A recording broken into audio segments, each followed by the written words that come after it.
குலதெய்வத்தை நம்ம ஏன் தெரிஞ்சுக்கணும், குலதெய்வத்தோட அவசியம் என்ன அப்படின்றது குறித்து சொல்லுங்க மேம். திருமண தடை, குழந்தை இல்லாமல் இருக்கிறது, அதே மாதிரி கணவன் மனைவி பிரச்சனைகள், வீட்டில் பார்த்தீங்கன்னா குழந்தைங்களுக்கு அடிக்கடி உடம்பு சரியில்லாமல் போகிறது, இந்த மாதிரி ஒரு விஷயங்கள்லாம் அதே மாதிரி கடன் பிரச்சனை நிறைய இந்த கிரெடிட் கார்டு தேய்ச்சி கை ஓஞ்சு போகிற அளவுக்கு தேய்ச்சிருப்போம். காரணம் குலதெய்வத்துடைய அருள் இல்லாமல் இருக்கிறது தான். இப்போ இஷ்ட தெய்வ வழிபாடு நிறைய பேர் விரும்பி பண்றாங்க. அப்ப குலதெய்வ வழிபாட்டையே மறந்துடுறாங்க.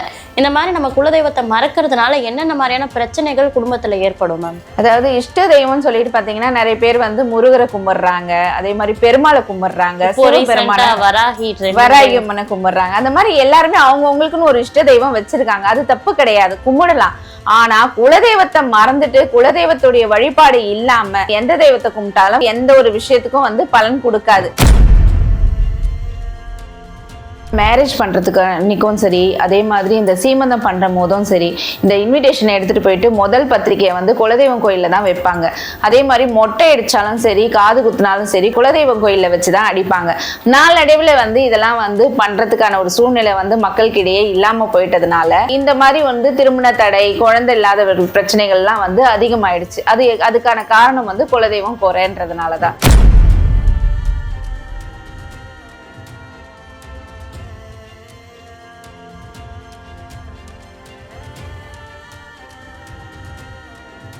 யூ தமிழ் நேயர்களுக்கு வணக்கம். ஆலயம் தொழுவது மட்டுமல்ல ஆன்மீகம், அதன் ஆழம் அதிகம் அப்படின்றத உணர்த்துற வகையில பல்வேறு ஆன்மீக விருந்தினர்களை சந்திச்சுட்டு இருக்கோம். அந்த வகையில இன்னைக்கு நம்ம கூட ஆன்மீக பற்றாளரும் ஜோதிடருமான ஜோதிடர் கோமலா காந்தி அவர்கள் தான் இணைஞ்சிருக்காங்க. வணக்கம் மேம். வணக்கம். குலத்தையே மறந்தாலும் குலதெய்வத்தை மறக்காதே அப்படின்னு ஒரு பழமொழி இருக்கு. ஆனா இப்போ இருக்க இளம் தலைமுறையினருக்கு தங்களோட குலதெய்வம் என்ன அப்படின்றதே தெரியறதில்ல. குலதெய்வத்தை நம்ம ஏன் தெரிஞ்சுக்கணும், குலதெய்வத்தோட அவசியம் என்ன அப்படின்றது குறித்து சொல்லுங்க மேம். அதாவது நம்ம குலத்தை வாழடி வாழையா வாழ வைக்கிற தெய்வம் குலதெய்வம் தான். அதாவது நம்ம முன்னோர்கள் கும்பிட்ட தெய்வங்கள், அதாவது நமக்கு முன்னாடி இருக்கிற முன்னோர்கள், அதுக்கு முன்னாடி இருக்கிற முன்னோர்கள் கும்பிட்ட தெய்வங்கள் தான் அடுத்தடுத்து தலைமுறையா நம்ம கும்பிட ஆரம்பிக்கிறோம். அதுக்கடுத்து நம்ம ஜென்ரேஷன், அடுத்த ஜென்ரேஷன்றது கும்பிட்டுட்டு இருக்கணும். அதாவது குலதெய்வத்தை கும்பிடலன்னா நிறைய பிரச்சனைகளை நம்ம சந்திக்கிறோம். அதாவது திருமண தடை, குழந்தை இல்லாம இருக்கிறது, அதே மாதிரி கணவன் மனைவி பிரச்சனைகள், வீட்டில் பார்த்தீங்கன்னா குழந்தைங்களுக்கு அடிக்கடி உடம்பு சரியில்லாம போறது, இந்த மாதிரி ஒரு விஷயங்கள்லாம் அதே மாதிரி கடன் பிரச்சனை நிறைய இந்த கிரெடிட் கார்டு தேய்ச்சி கை ஓஞ்சு போற அளவுக்கு தேய்ச்சிருப்போம். காரணம் குலதெய்வத்துடைய அருள் இல்லாம இருக்கிறது தான். இப்போ இந்த குலதெய்வம் பார்த்தீங்கன்னா நம்மளுடைய முன்னோர்கள் கும்பிட்டுருப்பாங்க. ஆனால் இப்போ அதுக்கப்புறம் அந்த குலத்தை சேர்ந்தவர்களுக்கு அந்த குலதெய்வம் தெரியறதில்ல. ஜாதகத்தை பார்த்து குலதெய்வத்தை கண்டுபிடிக்க முடியும் அப்படின்னு சில ஜோதிடர்கள் இப்போ நிறைய பேர் சொல்லிட்டு இருக்காங்க. அது சாத்தியமா மேம்? ஜாதகத்தை வச்சு குலதெய்வத்தை கண்டுபிடிக்க முடியுமா? கண்டிப்பா கண்டுபிடிக்கலாம். ஜாதகத்துல என்ன கிரகம் நிக்குதுன்றத வச்சு நம்ம கரெக்டா கண்டுபிடிச்சிடலாம். அதாவது லக்னத்துல இருந்து 5ஆம் பாவத்துல என்ன நிக்குது, அதாவது ஆண் கிரகமா இல்ல பெண் கிரகமா அப்படின்றத வச்சு நம்மளுடைய குலதெய்வத்தை நம்ம கண்டுபிடிக்கலாம். அந்த குலதெய்வம் இருக்க இடத்த கூட ஜாதகத்துல கண்டுபிடிக்க முடியும் அப்படின்றாங்க. அது எப்படி மேம்? ஆமா, அது என்னன்னா ஆண் ராசி, பெண் ராசின்னு இருக்கு. அதே மாதிரி நீர் ராசி, நிலராசி, நெருப்பு ராசின்னு சொல்லிட்டு இருக்கு. அதை வச்சு எந்த எந்த அதாவது நம்ம லக்னத்துல இருந்து 5ஆம் பாவமும் கால்குலேட் பண்ணும்போது, இப்போ எக்ஸாம்பிள் சொல்லணும்னா, இப்ப தனுசு லக்னம்னு வச்சுக்கோங்க. தனுசு லக்னத்துக்கு 5ஆம் பாவம் மேஷ ராசியா வருது. மேஷ ராசி மேஷ ராசியுடைய அதிபதியை வச்சு நம்ம என்ன குலதெய்வம்ன்றதை கண்டுபிடிக்கலாம். இப்ப மேஷராசி அதிபதி செவ்வாய் பகவான். சோ செவ்வாய் பகவானா இருக்கிறதுனால ஆண் கிரகம், அதாவது சூரியன், செவ்வாய், குரு மூணுமே ஆண் கிரகம். அதே மாதிரி சந்திரன், சுக்கிரன் பெண் கிரகம். அதே மாதிரி அலி கிரகம் பாத்தீங்கன்னா புதன், சனி அலி கிரகம். அந்த மாதிரி இப்போ நம்ம தனுசு லக்னம் நான் சொன்னேன். இப்ப தனுசு லக்னத்துக்கு இருந்து 5ஆம் பாகம் செவ்வாயா வர்றதுனால அது ஒரு ஆண் கிரகம். சோ ஆண் சம்பந்தப்பட்ட குலதெய்வம் தான் உங்களுக்கு இருக்கும்னு சொல்லிட்டு சொல்லிடலாம். அதே மாதிரி அது பாத்தீங்கன்னா நெருப்பு ராசி, மேஷ ராசின்னா நெருப்பு ராசின்னு சொல்லுவோம். சோ நெருப்பு ராசின்றதுனால இந்த மலைகள் பக்கத்துல இவங்க குலதெய்வம் இருக்கும். இப்ப நீர் ராசின்னு வச்சுக்கோங்க. இப்போ மீனம் நீர் ராசி. இப்போ விருச்சக லக்னமா இருக்கிறாங்க, அவங்களுக்கு 5ஆம் வீடு பாத்தீங்கன்னா மீன ராசியா வருது. அப்ப மீன ராசி நீர் ராசி. சோ நீர் ராசின்னும் போது நீர் சம்பந்தப்பட்ட, அதாவது நீர்நிலைகள், இந்த குளங்கள் பக்கத்துல எல்லாம் நிறைய குலதெய்வம் இருக்கும் பாருங்க, அதை வச்சு கண்டுபிடிச்சிக்கலாம். இதுவே காற்று ராசியா இருந்தா, இப்ப கும்ப லக்னம்னா 5ஆம் பாவம் மிதுனம் வரும். அப்ப மிதுனம்ன்றது வந்து காற்று ராசி. சோ காற்று ராசின்னும் போது அப்போ வந்து இந்த காடுகள், அதாவது நிறைய மரங்கள் இருக்கிற பக்கத்துல குலதெய்வம் இருக்கும். சோ அதை வச்சு கண்டுபிடிச்சிடலாம். அந்த மாதிரி நீர் ராசி, நில ராசி பாத்தீங்கன்னா இப்போ வந்து மகரம்லாம் வந்து நிலராசிக்காரர்களா வராங்க. சோ நிலராசி கன்னிராசியும் வந்து நிலராசி. அந்த மாதிரி இருக்கும்போது இந்த விவசாயம் பண்ற இடம் இருக்கு பாருங்க, அது பக்கத்துல குலதெய்வம் இருக்கும். சோ அதை வச்சு வந்து நம்ம இந்த இடத்துலதான் உங்க குலதெய்வம் இருக்குன்றத வந்து கரெக்டா சொல்லலாம். ஆண் தெய்வம் பெண் தெய்வம் அப்படின்னு கண்டுபிடிக்க முடியும்னு சொன்னீங்க. அதை தாண்டி அலிகிரகம் ஒண்ணு இருக்கு அப்படின்னு சொன்னீங்க. அந்த அலிகிரகம் குறித்து சொல்லுங்க. அந்த அலிகிரகம் எந்த குலதெய்வத்தை உணர்த்தும் மேம்? இப்போ வந்து புதன் பகவானும் சனி பகவானும் அலிகிரகம். இப்போ புதன் பகவான் வச்சுக்கோங்க. இப்போ வந்து புதன் பகவான் வந்து குலதெய்வம் அதாவது வராங்க அப்படின்னா, அது 5ஆம் பாவம் வருது அப்படின்னா, புதன் வந்து அலிகிரகம்ன்றதுனால ஆண் தெய்வமும் அவங்களுக்கு குலதெய்வமா இருக்கும், பெண் தெய்வமும் குலதெய்வமா இருக்கும். சோ அதை வச்சு நம்ம கண்டுபிடிச்சிடலாம். 2 தெய்வம் உங்களுக்கு குலதெய்வம். சில பேருக்கு சொல்லுவாங்கல்ல 2 தெய்வம் உங்களுக்கு குலதெய்வமா இருக்கு. சில பேருக்கு வந்து நம்ம அடிச்சு சொல்லலாம், இல்ல உங்களுக்கு ஆண் தெய்வம் மட்டும்தான் குலதெய்வம், இல்ல உங்களுக்கு பெண் தெய்வம் மட்டும்தான் குலதெய்வம்ன்றத வந்து நம்ம அவங்களுடைய ஜாதகத்தை வச்சு நம்ம கணிச்சு கரெக்டா சொல்லிடலாம். இப்போ 13 வருஷத்துக்கு ஒரு முறை வந்து அந்த 13 தலைமுறைகளுக்கு ஒரு வாட்டி குலதெய்வமே வேற மாறும் அப்படின்னுலாம் சில தகவல்லாம் சொல்றாங்க. அது உண்மையா மேம்? கிடையவே கிடையாது. குலதெய்வம் வந்து வாழடி வாழையா கும்பிட்டுட்டு இருக்க தெய்வம். அது வந்து நடுவுல மாறும், ஒரு 10 வருஷத்துக்கு மாறும், 12 வருஷத்துக்கு மாறும்லாம் சொல்றது வந்து அது வந்து ஒத்துக்கவே முடியாத ஒரு விஷயம். கண்டிப்பா வந்து குலதெய்வம் மாறாது. அதாவது அவங்களுடைய முன்னோர்கள் எப்படி கும்பிட்டாங்களோ அந்த தெய்வத்தை வாழடி வாழையா நம்ம கும்பிட்டுட்டு தான் வரணுமே தவிர நடுவுல குலதெய்வம் மாறிச்சு. அது வந்து நிறைய பேர் இஷ்ட தெய்வத்தை கும்பிட ஆரம்பிச்சதுனால அந்த ஒரு விஷயங்கள் வந்து வர ஆரம்பிச்சிருச்சு. இப்போ இஷ்ட தெய்வ வழிபாடு நிறைய பேர் விரும்பி பண்றாங்க. அப்ப குலதெய்வ வழிபாட்டையே வந்து மறந்துடுறாங்க.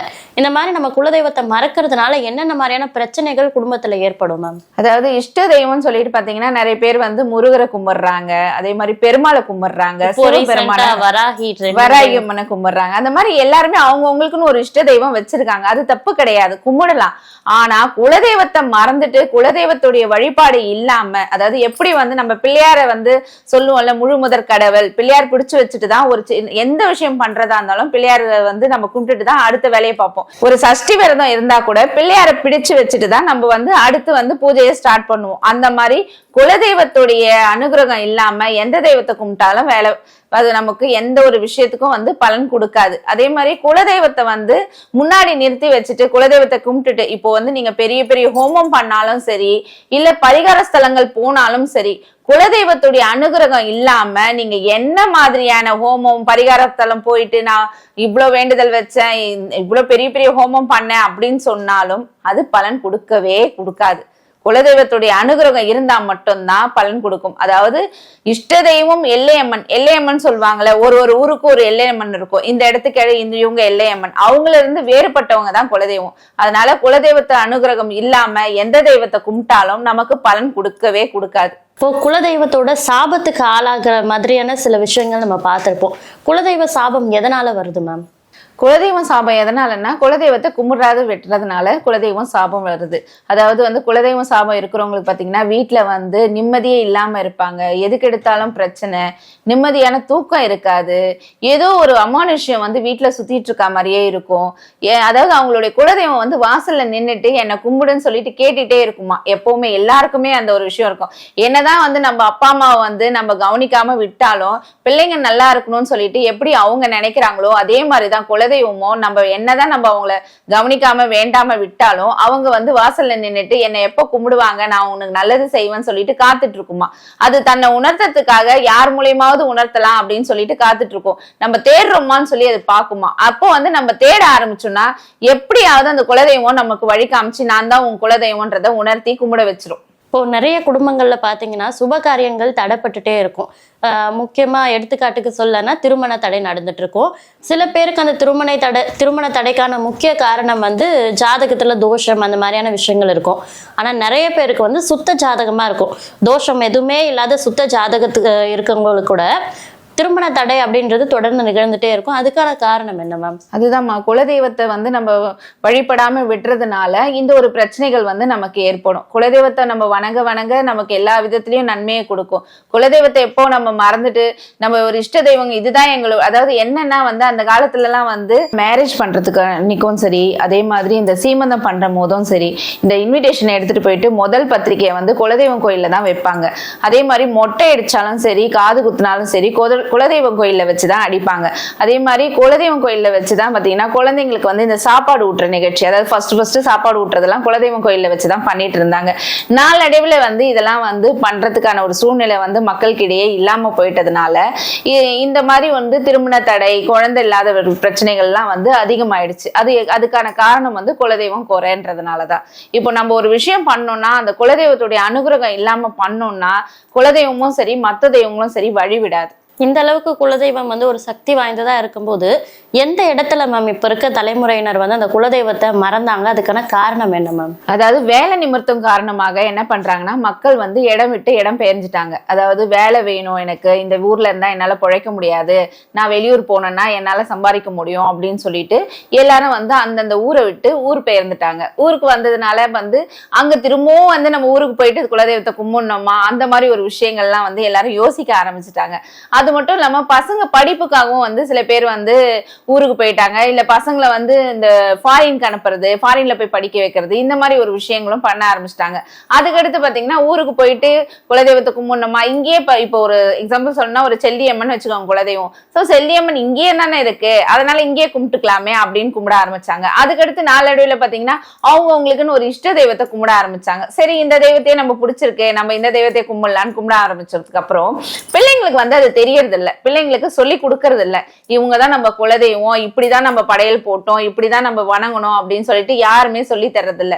சரி இஷ்ட தெய்வத்தை நான் கும்பிடுறோம், உனக்கு பிடிச்ச தெய்வத்தை நீ கும்பிடுறா, நீ பண்ணுடா அப்படின்ற மாதிரி பண்ண ஆரம்பிச்சிட்டாங்க. அதே மாதிரி பாத்தீங்கன்னா எல்லாருக்குமே வந்து ஆணுக்கும் சரி பெண்ணுக்கும் சரி குலதெய்வம் வேறுபட்டிருக்கும். மேரேஜ் ஆகிறதுக்கு முன்னாடி பெண்களுக்கு பாத்தீங்கன்னா 2 விதமான குலதெய்வம் இருக்கும். ஒன்னு வந்து புகுந்த வீட்டு குலதெய்வம், பிறந்த வீட்டு குலதெய்வம் சொல்லிட்டு.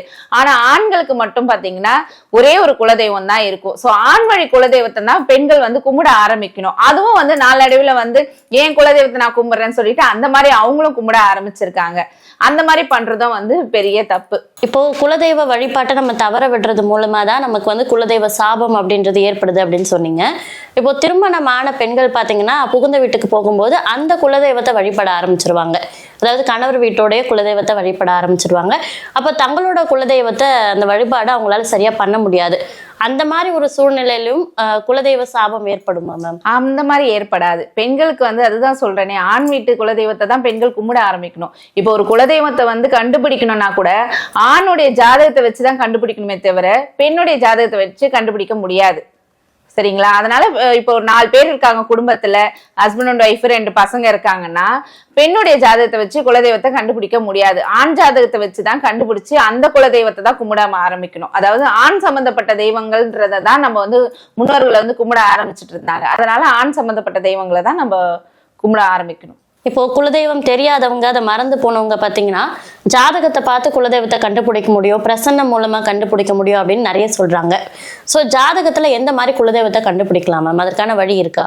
வழி இருக்கு. ஜாதகத்துல பாத்துட்டீங்கன்னா லக்னத்துல இருந்து 5ஆம் பாவத்துல என்ன அதிபதி நிக்கிறாங்க அதை வச்சு நம்ம குலதெய்வத்தை கண்டுபிடிக்கலாம். இப்போ லக்னம் வந்து இப்போ தனுசு லக்னம்னா 5ஆம் வீட்டு அதிபதியா பாத்தீங்கன்னா செவ்வாய் பகவான் வருவாரு. ஏன்னா மேஷ ராசியில செவ்வாய் தான் அதிபதியா இருக்காரு. 5ஆம் வீட்டு அதிபதியை வச்சு குலதெய்வத்தை கண்டுபிடிக்கலாம். இப்போ வந்து செவ்வாய்ன்றது வந்து ஆண் கிரகம். அப்போ ஆண் சம்பந்தப்பட்ட குலதெய்வம் தான் உங்களுக்கு குலதெய்வமா இருக்கும். சப்போஸ் அந்த இடத்துல பெண் இருந்தா, பெண் கிரகம் ஏதாவது இருந்ததுன்னா, சந்திரனோ சுக்கிரனோ அந்த மாதிரி யாராவது இருந்தாங்கன்னா பெண் சம்பந்தப்பட்ட குலதெய்வம் தான் உங்களுடைய குலதெய்வமா இருக்கும்.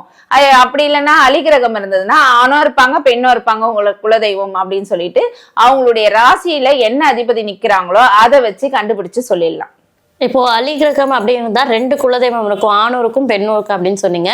சில ஜோதிடர்கள் பாத்தீங்கன்னா அலிகிரகம் இருந்தா அர்த்தநாரீஸ்வரர் தான் வந்து குலதெய்வமா இருப்பாங்க, திருநங்கை தெய்வம் அப்படின்னு சொல்றாங்க. அது உண்மையா? அது அப்படி இருக்கவே மாட்டாங்க. எப்பவுமே வந்து சிவபெருமான் யாருக்குமே குலதெய்வமா அமைய மாட்டாங்க. முருகரும் அப்படிதான், பிள்ளையாரும் அப்படிதான் குலதெய்வமா அமையறதில்ல. அவங்க எல்லாம் இஷ்ட தெய்வங்கள், அதாவது நமக்கு பிடிச்ச தெய்வம்னு நம்ம கும்பிட ஆரம்பிச்சவங்க. ஆனா நாளடைவுல பாத்தீங்கன்னா முருகர் தான் என் குலதெய்வம், பெருமாள் தான் என் குலதெய்வம், பிள்ளையார் தான் என் குலதெய்வம் கூட சொல்லிட்டு இருக்காங்க மக்கள். ஆனா அப்படி கிடையவே கிடையாது. அதாவது குலதெய்வம் வந்து இவங்க எல்லாம் இஷ்ட தெய்வமா தான் வருவாங்களே தவிர குலதெய்வமா இவங்க எப்பவுமே வரமாட்டாங்க. குலதெய்வ வழிபாடு குறித்த நிறைய தகவல்களை எங்களுக்காக நேரம் ஒதுக்கி பகிர்ந்துக்கிட்டீங்க. ரொம்ப நன்றி மேம். நன்றி.